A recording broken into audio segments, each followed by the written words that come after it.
Buongiorno, io sono Barbara Poiana, l'assessore alla cultura e al turismo del comune di Attimis.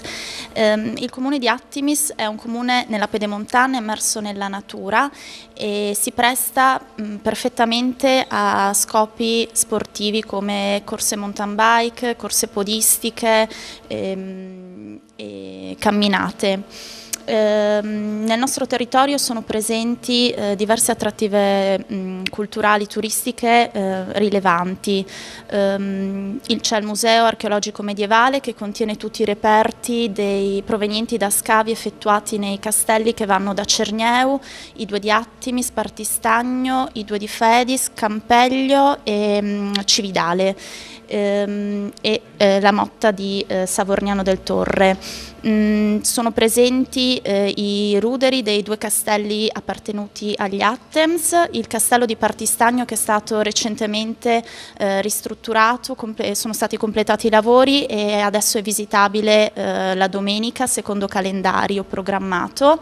Sono presenti diversi affreschi nelle chiese del comune, a Racchiuso c'è nella antica cappella ci sono gli affreschi del Tanner. È importante anche l'altare a Forame, nella chiesa di Forame, e senza dimenticare il turismo religioso.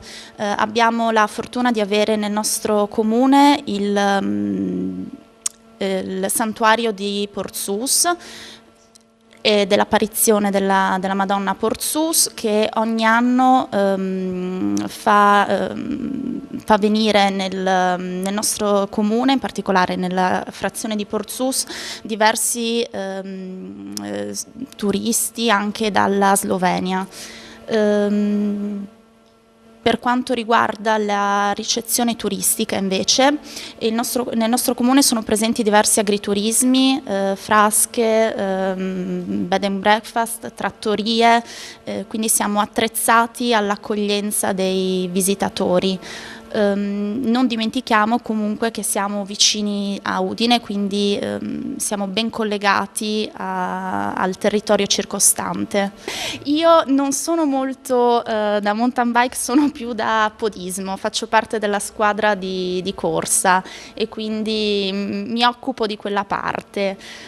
Il territorio, soprattutto nel periodo estivo, in realtà è molto frequentato da podisti e da camminatori. Nel contesto della Sagra di Attimis viene organizzata anche un'escursione ai castelli sia di Attimis che del castello di Partistagno, e anche la Proloco di Porzus organizza delle camminate nel periodo di maggio che percorrono l'intero territorio comunale, quindi diciamo che sportivamente siamo ben preparati, ecco. E la sentieristica ovviamente del nostro territorio è preparata ad accogliere anche corse di mountain bike. Recentemente è stata fatta una staffetta ciclopodistica organizzata dagli amatori e dal gruppo di mountain bike della Stella Azzurra, e quindi la sentieristica è ben curata perché è molto frequentata.